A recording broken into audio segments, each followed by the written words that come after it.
we're dealing with negative tendencies. The they syndrome is absolutely obsolete. The next time you hear anybody talk about they, please try to correct them, because it's very frustrating. It's a religious mentality. Duality is good and evil. The bottom line is that we can spend the rest of our existences stomping on the ants that mysteriously wander out from underneath the refrigerator, setting traps or laws. Or we can get rid of the spoiled food behind it, which is causing the infestation to begin with. And this leads us to part one, monetary dynamics and its consequences. Here's an email I received from a PhD in economics soon after the release of Zeitgeist Addendum. Dear filmmakers, my son presented me the first half of your film last weekend asking me my opinion of the opening section about the fractional reserve lending practices.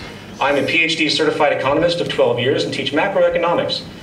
While I always was cognizant of the creation of money and the sale of government bonds, I had never stepped back far enough to see the larger issue your film presented. I find it tremendously disturbing that the creation of value through debt is indeed, by all formal logic, an imposed condition of deficiency, an instigator of public servitude. I'm not sure what shocked me more, the fact that this is true, or the fact that the many years of education I have had on the subject, the fact that after the many years of education I've had on the subject of economics, this reality never even occurred to me. While it seems counterintuitive to think that a person who should, by all social standards, be an expert in a given field due to their awards and credentials, very often, especially in the purely intellectual arena, such exposure to set established curriculum can really hinder someone's openness in a very powerful way. You become cognitively blocked from new ideas and realizations, which, if they're outside of the existing framework that you understand, then you have no chance of even realizing it. It's restricting your perception. Jacque Fresco, who dropped out of school at the age of 14, has a great example regarding this perceptual point. During the time that the Wright brothers were building a machine that could fly, expert physicists and engineers were busy writing books about how it was impossible for man to ever fly in any meaningful way. Apparently, the Wright brothers, who were bicycle mechanics, didn't read those books. In other words, creativity will always serve you better than just book smarts. So, with that in mind, let's step back and pose a very simple question about the economic structure we all live in. What are the lowest common denominators required to perpetuate a market economy? 1, human labor must be sold as a commodity in the open market. Outside of investment and inheritance, nearly all money is obtained through income, and income is derived from wages or profit in some form of employment. Therefore, there must always exist a demand for jobs or the economy cannot operate.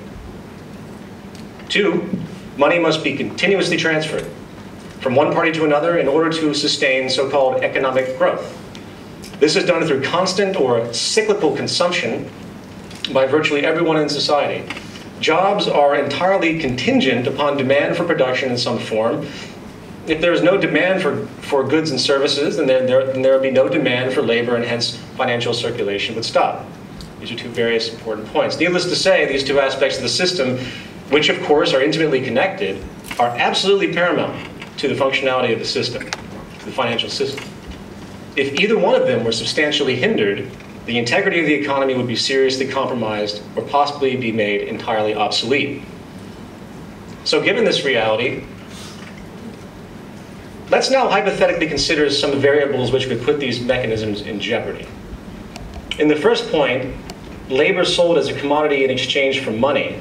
What if human labor market became unnecessary to the production of goods and services? More specifically, what if automation technology and artificial intelligence became advanced enough to allow for the replacement of perhaps 40%, 50%, 60% of the human labor force? At what point would such displacement, thus unemployment, be considered too much for the system's integrity and put it into question? As far as the second point, the need for cyclical consumption, what if conditions arose where the circulation of money was severely stifled? In other words, what if people simply did not need to continually buy things? What if, hypothetically, it was discovered that through optimized techniques in resource management, design, and production, the most commonly purchased goods could either be made obsolete by larger order renovations, or could have such extreme product efficiency longevity and near maintenance-free durability, that most items could last a lifetime without replacement or major repair.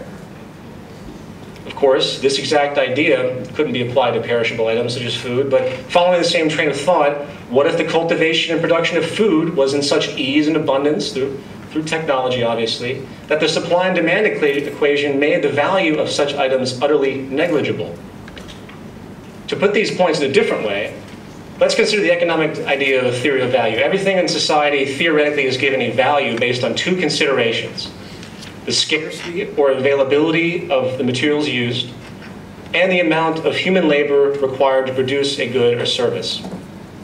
So, if material scarcity, both in terms of resource availability and quality, was not the issue, and human labor was not required to create a good or administer a service, then there would technically be no value.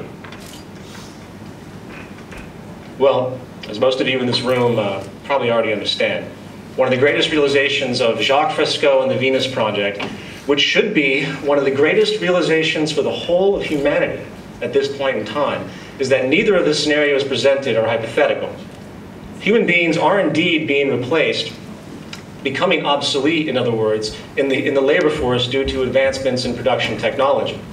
Likewise, powerful new design advancements in production efficiency and resource management reveal the profound possibility of relative global abundance and peak product efficiency. This can be proven through statistical analysis.